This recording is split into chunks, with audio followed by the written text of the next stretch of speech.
Shalom. I'm Messianic Rabbi Eric Walker, and welcome to this edition of Revealing Prophecy. Each week we connect the dots of the news from around the globe with biblical prophecy and talk about what was, what is, and what is to come. The monologue is our original work, and all other articles are used giving credit to their respective sources. We encourage you to visit ignitingnation.com for a full roster of our live daily interviews, and check out the Biblical Truth Library containing almost 1,000 hours of rich Bible teachings. We invite you to join us in Israel, May 20th to May 30th, 2021. Details can be found on the events page. We encourage you to subscribe to the Igniting Nation YouTube channel, where you'll find over 1,400 interviews from our daily live broadcast. Here's a quick look at what we will be covering on today's show. I'll be opening the program with a monologue, followed by a story contributed by Matt Ward, What Would Happen If Israel and Iran Went to War? Following that is a story by Adam Eliyahu Berkowitz, Turkey looking to reestablish Muslim caliphate with Jerusalem as the capital. From Gary Stearman, Watching Israel. From Terry James, Nearing Midnight, God is Still Awake. And from Yaakov Lapin, in post-caliphate era, does ISIS still pose a risk to Israel? As we examine biblical prophecy, we know that there are approximately 2,500 prophecies in the Bible, of which around 2,000 have been fulfilled. Given that the Bible proves so reliable a document, there's every reason to believe and to expect that the remaining 500 prophecies, those slated for the time of the end, also will be fulfilled to the last letter. Who can afford to ignore these coming events, much less miss out on the immeasurable blessings offered to anyone and everyone who submits to the control of the Bible's author, God Himself? Would a reasonable person take lightly God's warning of judgment for those who reject what they know to be true about Jesus and the Bible, or who reject Jesus' claim on their lives? As an ordained Messianic rabbi and Baptist minister, I lead an annual trip to Israel and have for the past 17 years. Our next group of 52 depart on March 25th, and our 18th trip is planned for May of 2021 and is open for registration at ignitingnation.com/events. Both the registration forms and the itinerary can be found on that website page, on that events page. Two questions are always asked of me regarding Israel. One, is it safe? And two, why do you take so many groups of Christians to Israel? The answers to both these questions are based on Scripture and not on the biased news outlets that many are influenced by on a daily basis. Is Israel safe? Dating back to the days of Abraham, there have been many who have tried and failed to destroy the Jewish people and stand against the prophecies found from from Genesis to Revelation in regards to the children of Israel and the land of Israel. At our lowest point in biblical history, our numbers bordered on extinction, as there was only Joseph in Egypt and his 70 relatives living in Canaan.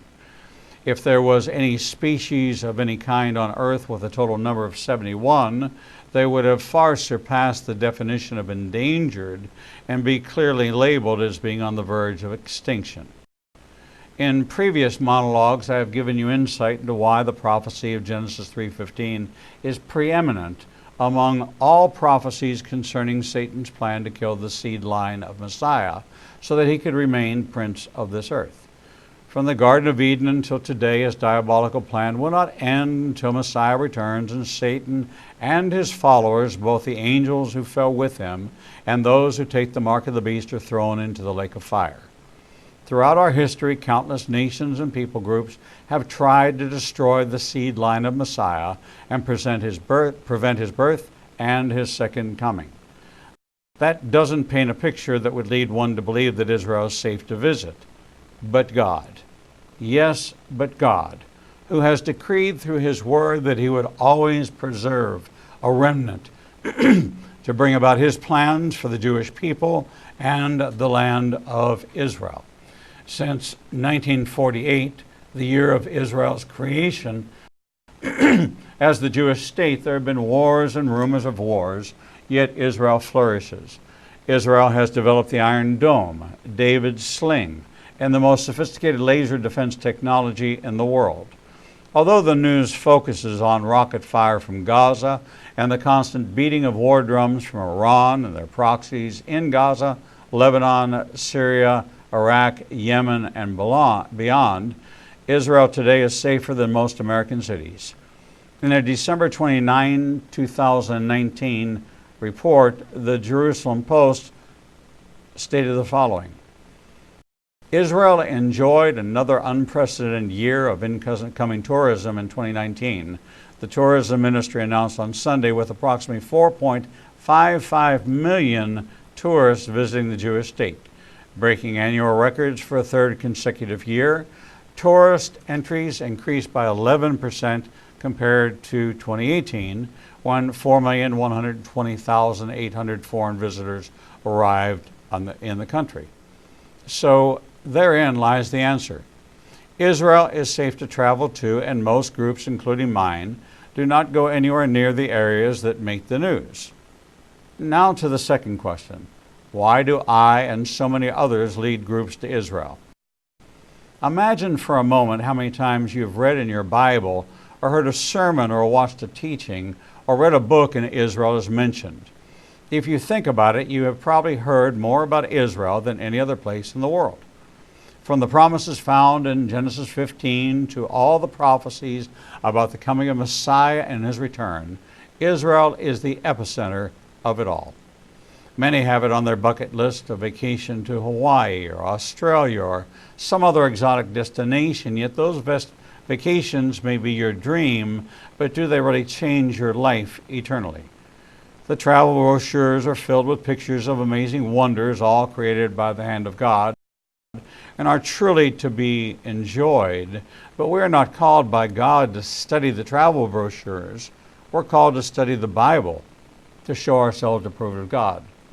Many struggle to understand the Old Testament because they have no frame of reference for the many locations described in the text.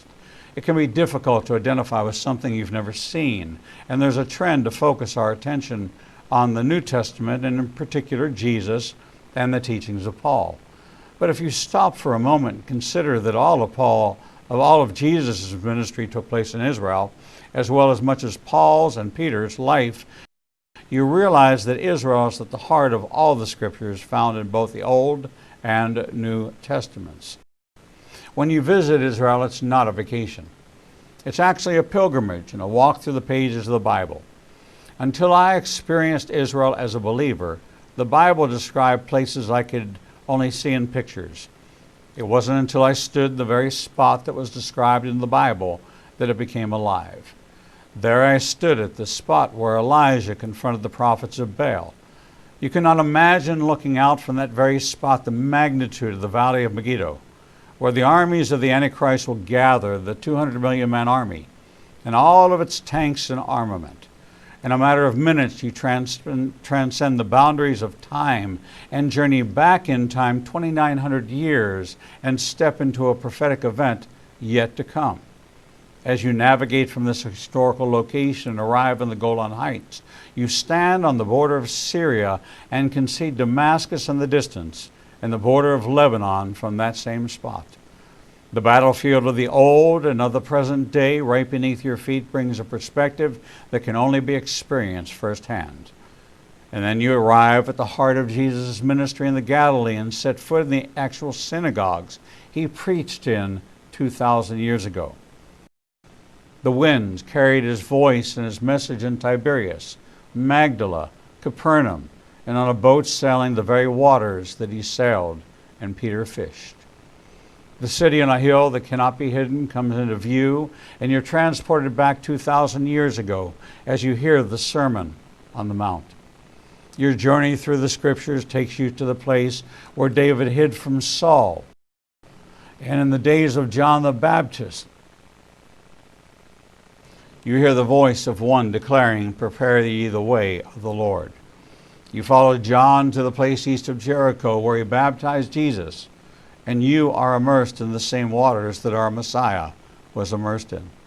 As you travel and make your way up to Jerusalem, you're greeted with a panoramic view of the Mount of Olives and the Temple Mount, home to where Abraham took Isaac. King Solomon built the first temple, and the site of where Jesus ministered in the second temple. The pages of the gospel and their deep connection with Jerusalem come dancing off the pages as you enter the gates of the city of David and the old city where Jesus walked. You spend the last 4 days of his life from early on Palm Sunday to the garden tomb, and no longer are you left to your imagination, but have walked along the path that he took. I get to see Israel for the first time every year through the eyes of those who experience it for the first time. It is the epicenter of prophecy and the place where Messiah will return to rule and reign forever. Join me on this journey and experience the land of the book and the people of the book, and watch the pages of the Bible turn from black and white into living color. As you pray for the peace of Jerusalem, be reminded that the peace you are praying for is the Prince of Peace, that he may again be found within the walls of Jerusalem. Our next trip is May 20th to 30th, 2021. I invite you to join us on that journey. Visit igniteanation.com/events for registration forms and the itinerary. As we are often heard saying, next year in Jerusalem. And that, my friends, is today's monologue. And now for today's stories. What would happen if Israel and Iran went to war, contributed by Matt Ward? The world, it would seem, has stepped back from the brink, waking up on the morning of Wednesday, the 8th of January, to the news that Iran had fired 22 missiles at 2 large Iraqi military bases housing United States troops. That author was convinced that war was the only outcome. It now appears that a direct military confrontation between the United States of America and Iran, as close as both sides have come to open war for a generation, has entered a de-escalatory phase. Yet on that Wednesday morning, as I considered the likelihood of a direct full-scale military exchange between the United States and Iran, there was one thing that dominated my thoughts: Israel. Wednesday's exchange brought into sharp focus a question I have been considering for a number of years now: exactly what would be the likely outcome of a war between Israel and Iran. It is a war that has been on the horizon for a long time, discussed often in diplomatic circles, usually in hushed tones because of the chaos many believe it would cause. But what might such a confrontation look like? One thing about such an unpredictable conflict is certain. Most people outside military, intelligence, or academic circles have absolutely no understanding of how volatile such a war would likely be. Such a war would not merely be something we tuned in and tuned out of on CNN or Fox News, then go about our normal lives completely untouched. It is likely that each of us would be impacted by such a war. Considering such a potential future Israel-Iran war is no hypothetical exercise either. Immediately after the Iranian missile attack of Wednesday the 8th, Iran made clear their intentions should the United States decide to respond and retaliate. Israel threatened that the response to a United States retaliation to the missiles strike would be to attack Dubai and then to move directly against Israel. An Israel-Iran war would not be a limited conflict. The chances are that many other countries would be quietly drawn into such a war. And this war is becoming increasingly likely. It's indeed sobering to note that the imminent actions of Iran, even in the so-called de-escalatory stage, further guarantee that a war will one day soon happen. One of Iran's almost instant responses post-Wednesday the 8th missile retaliation has been to fully withdraw from the already deeply flawed JCPOA, the so-called Iranian nuclear deal. Iran has publicly declared their unwillingness to abide by any of the terms contained within this agreement. This means two things. First, that Iran will now enrich uranium to a point where it can only be used for one thing, in a nuclear weapon. And second, Iran will continue this process now with abandon at a pace not restricted by international inspections or oversight. The consequences of this are that Western intelligence agencies now believe that Iran will have enough material for a nuclear bomb in about 12 months from now, so mid-2021 at the latest. This one factor alone guarantees war in the near future, short of some astoundingly successful secret sabotage. Israel and the United States, under the president, will simply not allow Iran to become a nuclear weapons state. War is coming, and soon. So what would an Iran-Israel war look like? Unfortunately, there's no definitive publicly available study on such a war. But what does exist is the plethora of information about the nature and scope of the threats facing Israel currently in 2020 and how Iran influences and controls these said threats. In the near future, somebody will have to act, whether it be Israel directly or the United States. When that happens, the Iranians will respond. They will simply not allow their territory to be attacked without a significant response. When this happens, all sides will quickly become locked into a cycle of mutual escalation, with one side attacking the other, triggering a counterattack, triggering a much greater counter response. If or when a war breaks out between Israel and Iran, the probability of this war becoming a major regional-wide confrontation within just 2 days is currently rated as extremely high, as much as 90% by some leading Israel think tanks. Iran is certain to activate their proxy assets throughout the Middle East, especially those groups neighboring Israel, such as Hezbollah. Over the past 2 decades and more, Iran has equipped and paid for a huge force in Lebanon directly opposing Israel. The 2006 Israeli-Lebanon War, known also as the Second Lebanon War, was an effort by Israel to diminish this Iranian proxy threat. It failed utterly. In the Second Lebanon War of 2006, Israel concluded that if it was going to wipe out and nullify this vast threat, entailing hundreds of thousands of rockets, it would result in the loss of a huge amount of Israeli lives and equipment.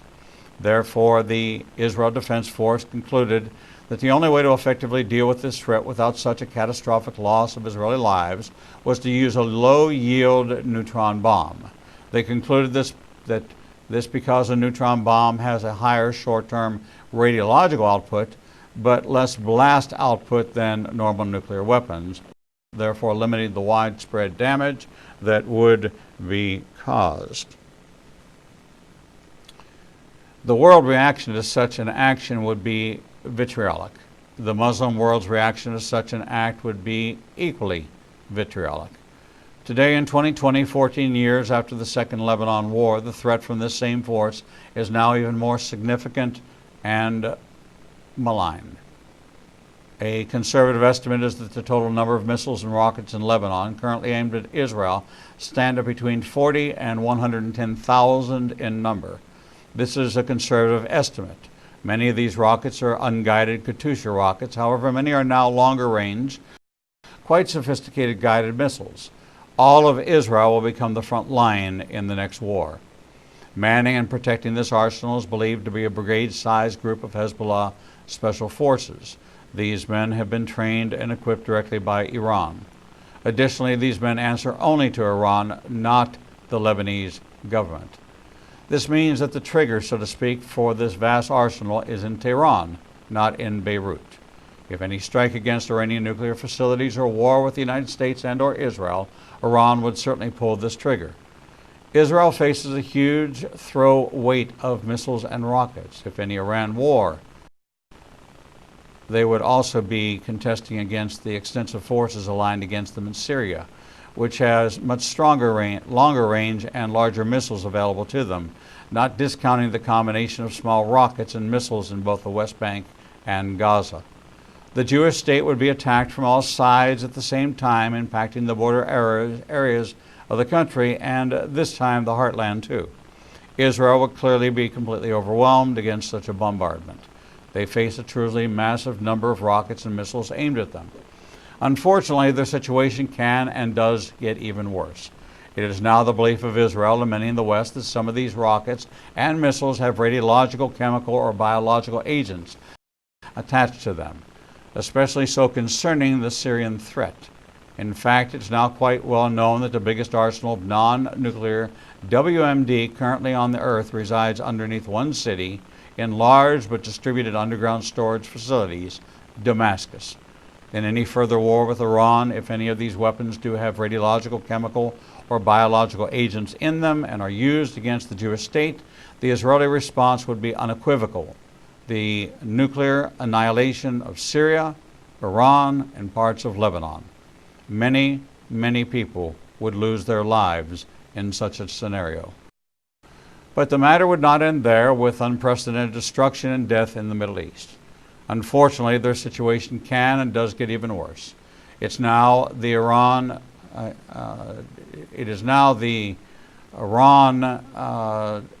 who has been the greatest sponsor of state-level terrorism in the world for almost a generation. Such an exchange would no doubt entail the activation of Iranian sleeper cells in the West, in America, and Western Europe.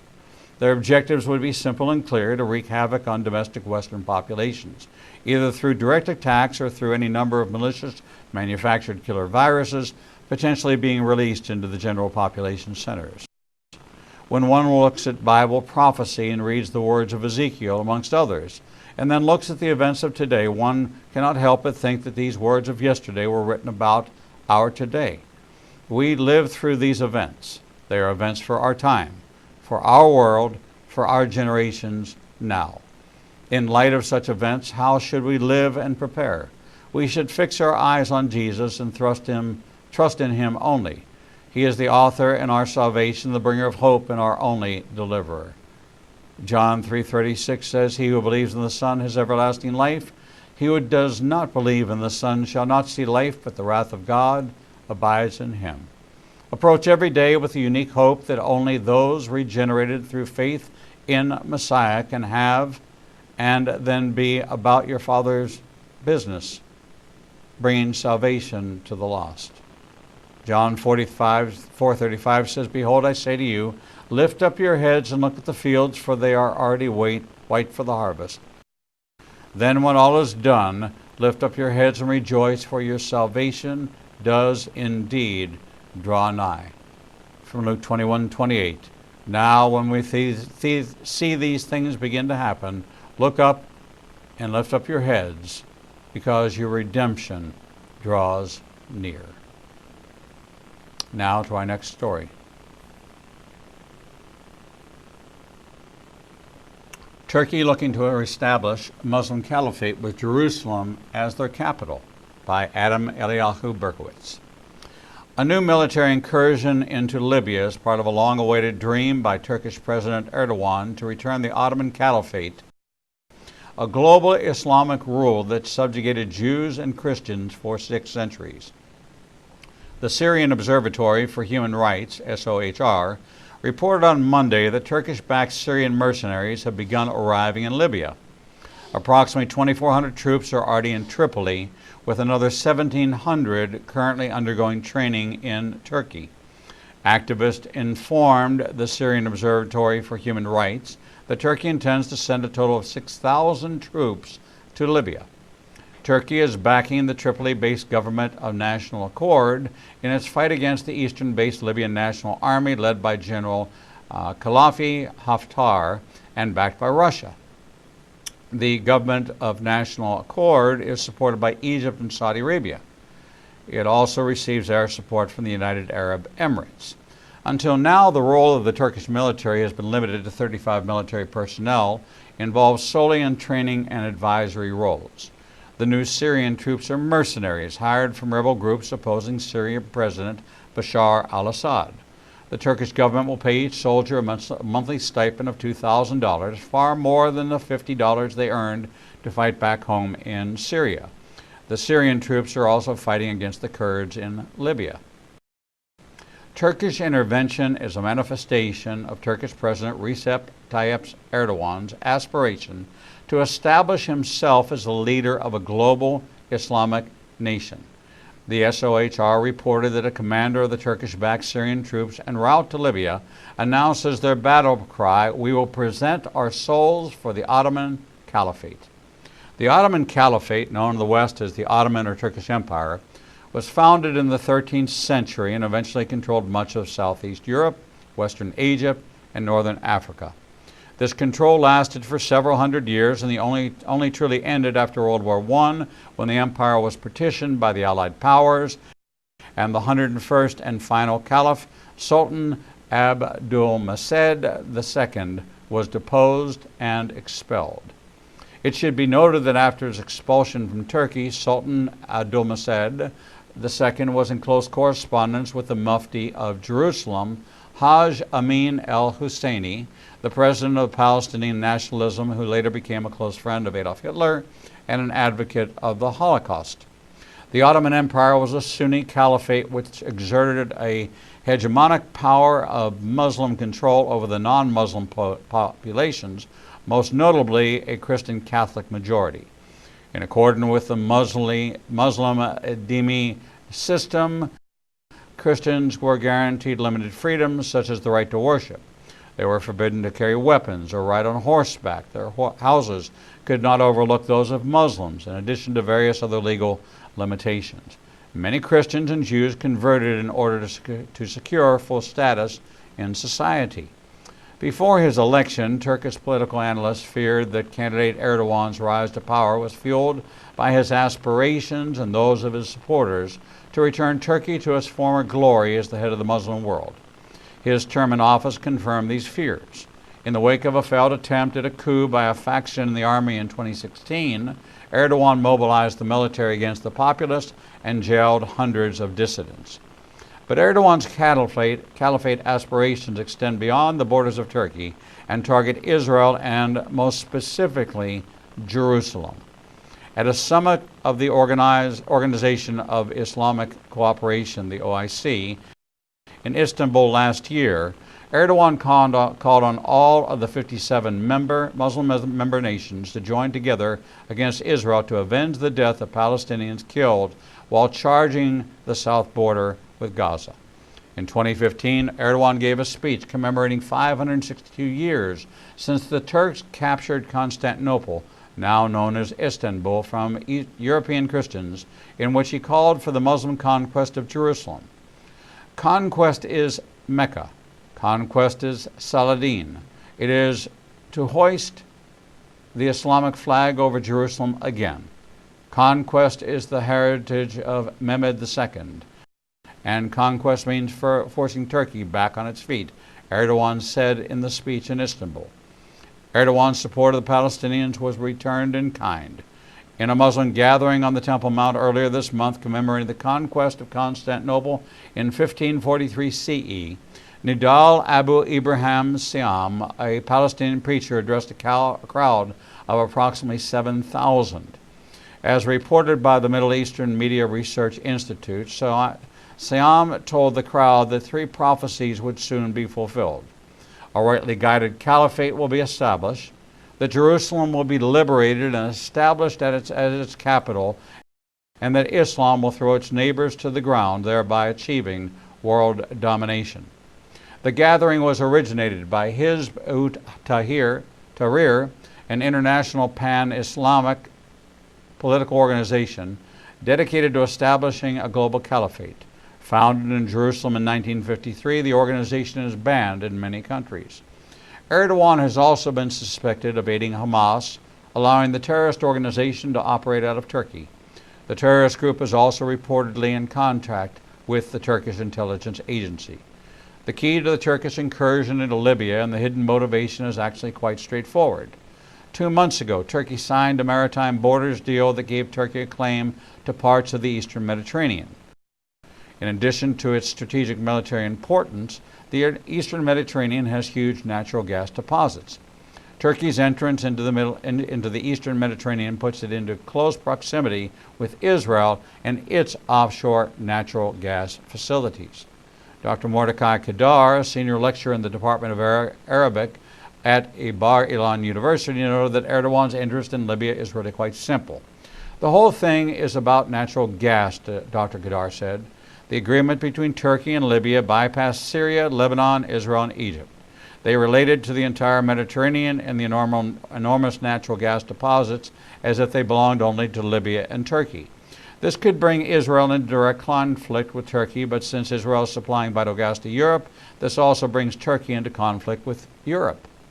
In order to make sure that the Libyan government stays and Turkey's gas interest in the Mediterranean stays secure, Turkey is ramping up the hostilities in Libya in favor of the GNA. Dr. Kedar emphasized that Turkey's interest in Libya hostilities is in essence, but not exclusively, financially motivated. But religion is big business, he added. Establishing a caliphate is certainly a big part of Erdogan's agenda, but to do that he needs money and power. Taking over the gas in the Mediterranean will give him that. Our next story, Watching Israel, from Gary Stearman. Watching Israel is not as easy as it might appear. There's nothing on earth as complex as the politics of Israel, both inside and out of the country, given to the Jews. Its embassy is now located in Jerusalem, which is still called the disputed capital of Israel. Internally and externally, its enemies abound. Yet the nation moves forward as though there is no tension in the area. Benjamin Netanyahu, despite a number of challenges, remains as prime minister. Business and tourism remain robust. But just southeast of Jerusalem, the Mediterranean coast, specifically Gaza, has become a stronghold of Hamas and the walled-off source of thousands of rockets. North of Israel, the land of Syria is literally paved with thousands more short-range rockets, along with jets and Russian-supplied missiles. And then there's Turkey, whose leader has aimed at the establishment of a caliphate that would extend across his own country as well as Iraq and especially Iran. The Ayatollahs of this nation continually shout death to Israel and death to America. They dream of the return of their immortal spiritual leader, the Mahdi. They devoutly believe he will lead them in conquering Israel, Europe, and the Western world. South of Israel, Saudi Arabia dreams of expansion to the northernmost parts of its own territory. But amazingly, in the midst of this storm, tiny Israel, and tiny must be emphasized, continues to exhibit a stolid calm. Prime Minister Netanyahu simply smiles and keeps walking forward at a brisk pace. When asked what he would do if an invader moved toward Israel, he flashes a smile and answers that Israel is prepared for whatever might come. Israel is not without tumult and political chaos, but still exhibits what seems to be almost a supernatural calm. From the four corners of the earth, Israeli tourism has expanded at an exponential rate. What's behind this seeming contradiction? In asking this question, students of Bible prophecy have kind of an insider knowledge. Israel's modern regathering through 2 world wars and the military conflicts in the Middle East has witnessed a series of miraculous victories. Without an air force, Israel celebrated aerial victories. Vastly outnumbered on the ground, Israel has won several wars. Assailed by global anti-Semitism, Israel smilingly moves forward. Their crops flourish, their industrial and scientific innovations abound, while those around them remain in medieval squalor. It seems as though they believe the Holy Scriptures. They read from the Song of Moses as he rhapsodizes about Israel's blessings, which extends to present day. We read in Deuteronomy 32, beginning in verse 8, when the Most High divided to the nations their inheritance. When he separated the sons of Adam, he set the bounds of the people according to the number of the children of Israel. For the Lord's portion is his people. Jacob is the lot of his inheritance. In verse 10, he found him in a desert land and in the waste, howling wilderness. Has led him about, he instructed him, he kept him as the apple of his eye. As an eagle stirreth up her nest, fluttereth over her young, spreadeth abroad her wings, taketh them beneath them on her wings. So the Lord alone did lead him, and there was no strange God with him. He made him ride on the high places of the earth, that he might eat the increase of the fields. And he made him to suck honey out of the rock, and oil out of the flinty rock. Butter of kine and milk of sheep, with fat of lambs and rams of breed of Bashan, and goats with the fat of kidneys of wheat. And thou didst drink the pure blood of the grape. From Deuteronomy 32, verses 8 to 14. The apple of God's eye means the pupil, the most sensitive part of his eye. Read again from Zechariah 2:8. For thus says the Lord of hosts, after the glory hath he sent me unto the nations which spoiled you, for he that touches you touches the apple of his eye. Students of Bible prophecy believe this, and so do the majority of Jews, including Benjamin Netanyahu. This may account for his smile. And now for our next story.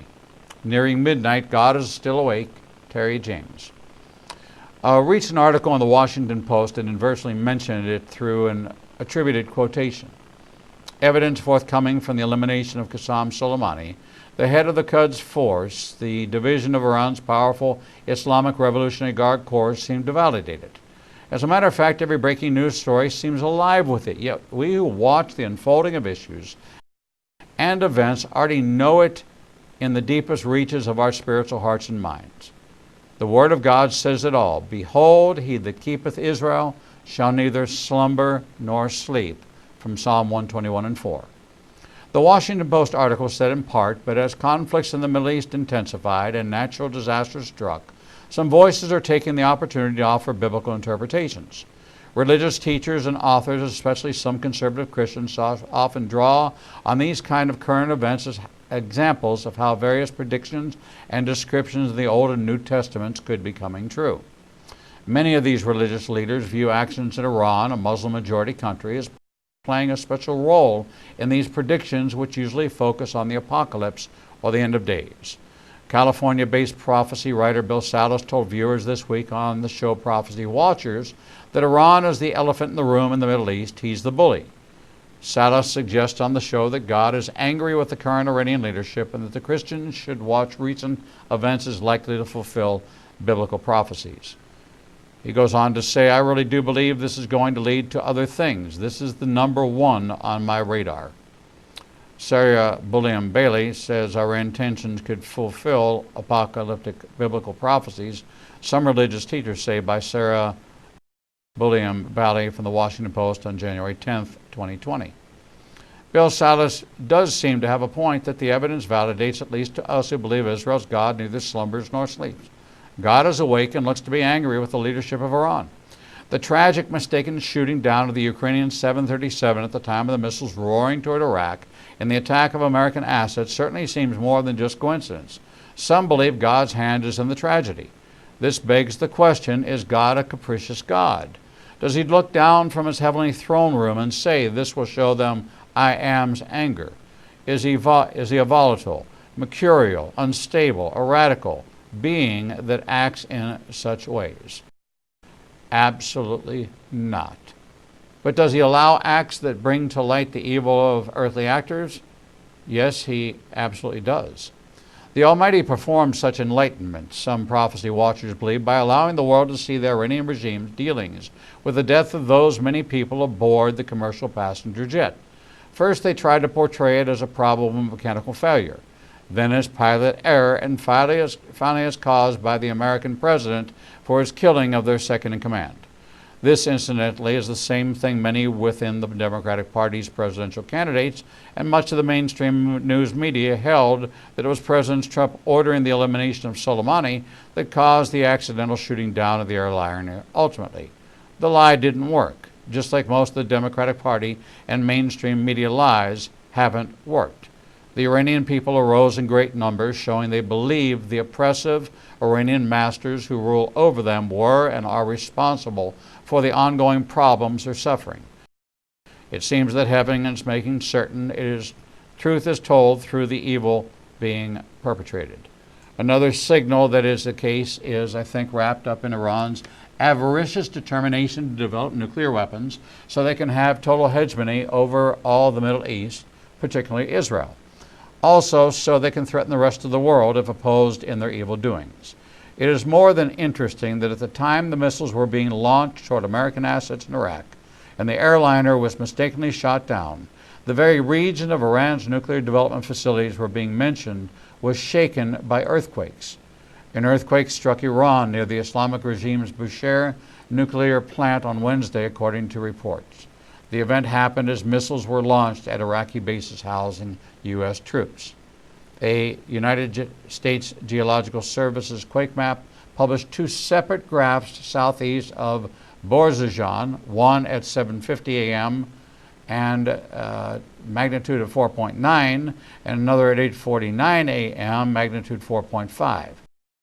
The chart reveals the respective locations of the earthquake's epicenter and the town of Bashir, which is close to the site of Tehran's nuclear power plant. It is the second 5.0 magnitude earthquake in the area in recent months. Nothing takes place without heaven's notice. God is not an existential creator. He is awake and aware. Let us as watchmen on the wall be the same in these closing days of the age of grace. Let us watch and forewarn. And as it says in Mark 13:37, and what I say unto you, I say unto all, watch. Our next story, in post-caliphate era, does ISIS still pose a risk to Israel? From Yaakov Lapin. In May 2019, ISIS lost its final stronghold in Syria and what was left of its caliphate, namely the territory and population it had controlled, crumbled. The event was a far cry from its peak in 2012 to 2014, when it controlled entire swaths of Syria and Iraq and ruled over millions of people. Now, as the Middle East enters the so-called post-caliphate era, it might be tempting to believe that the international community is safe from ISIS attacks. However, observers in Israel caution that this is unfortunately not the case.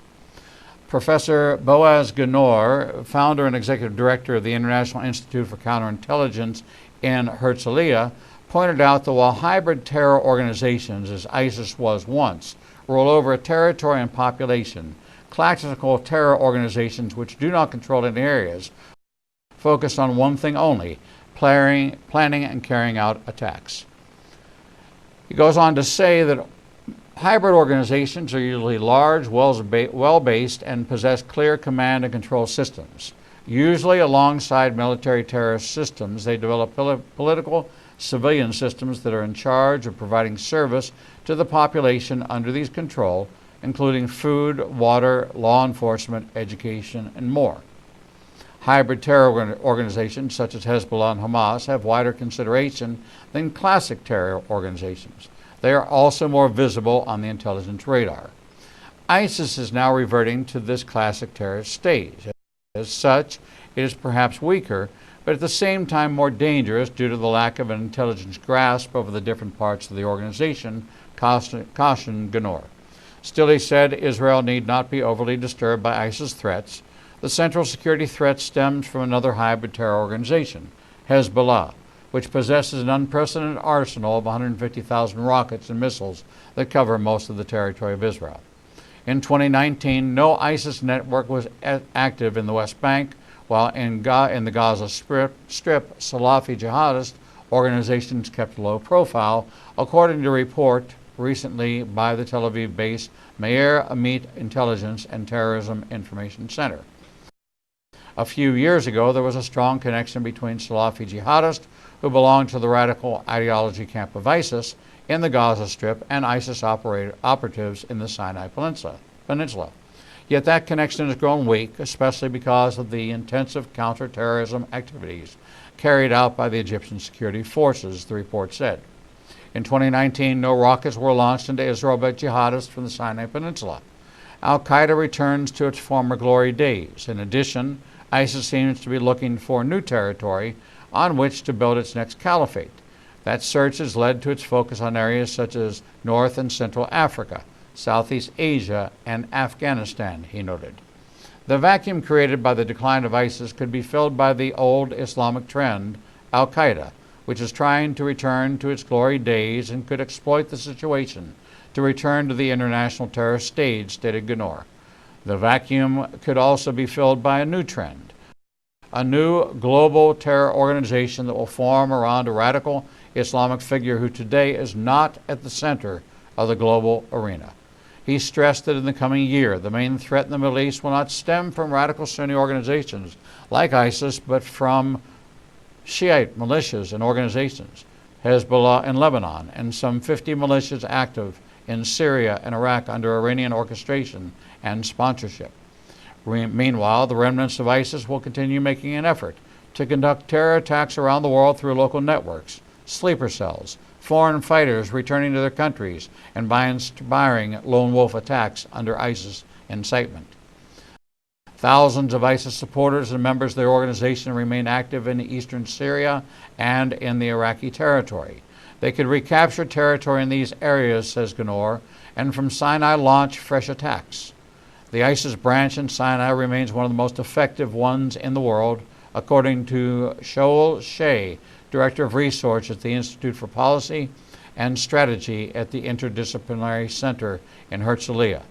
ISIS in Sinai built on the al-Qaeda branch that existed beforehand, and it is mainly composed of northern Sinai Bedouin recruits. Shea, a former deputy head of the National Security Council of Israel, told JNS, there have been claims that ISIS refugees from Iraq and Syria also found their way to northern Syria to join ISIS ranks there.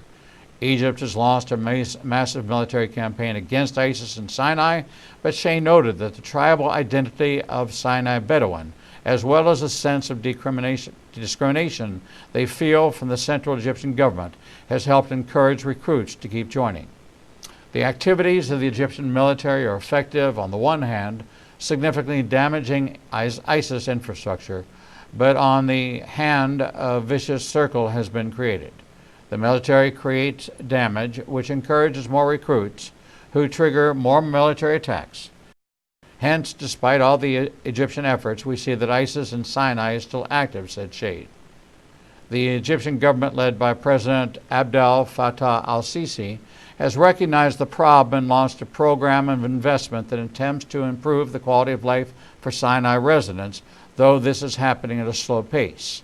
Nevertheless, Egypt's campaign has weakened ISIS in Sinai, and the terror organization can no longer take over areas like it could in the past. It still regularly conducts roadside bombings, attacks Egypt's checkpoints and military facilities, and targets Christians and Sufi Muslims. When 40 ISIS gunmen stormed a Sufi mosque in Sinai, murdering 305 people in 2017, Egypt experienced its worst terror attack to date. In 2015, ISIS in Sinai brought down a Russian passenger jet over Sinai, planting a bomb on board, killing 224. Since then, Egypt has invested heavily in aviation security, and flights with tourists on board have started returning to the resort of Sharm el-Sheikh, said Shea. In addition, ISIS has been able to spread its attack into the core of Egypt, including Cairo and Upper Egypt, he noted. Shea called special attention to Libya's role in fomenting ISIS. Libya has been in a state of chaos since the fall of its dictator, Muammar Gaddafi, in 2011, in which the scene of two governments, one Eastern and one Western, that are at war with another and backed by various states. Libya is a main source of security problems for Egypt and other states in North Africa since weapons flow out of it, said Shea, and it's also a safe haven for jihadists. Libya-based terror cells travel to other countries such as Egypt, Tunisia, Algeria, and Chad to launch attacks. Shea confirmed that it's a very central area of operations for jihadists. And that, my friends, is this week's edition of Revealing Prophecy. This program, along with Revealing the Bible, are only available after they air through the Biblical Truth Library. Visit ignitingnation.com and check out the Biblical Truth Library and our guest lineup of our daily broadcast of Revealing the Truth. Follow us online through Facebook, Twitter, Instagram, and subscribe to our YouTube channel, where you can catch up on over 1,400 interviews and never miss any of our great guests. Your comments and questions are always welcome, and you can use the contact form found on ignitingnation.com. Visit our events page for information about our next Israel trip and live events. Don't forget, our regular live broadcasts are Monday through Friday from 10 a.m. to 1 p.m. Central Time. Until we see you right back here for the next edition of Revealing the Truth, we thank you for watching and bless you with Shalom.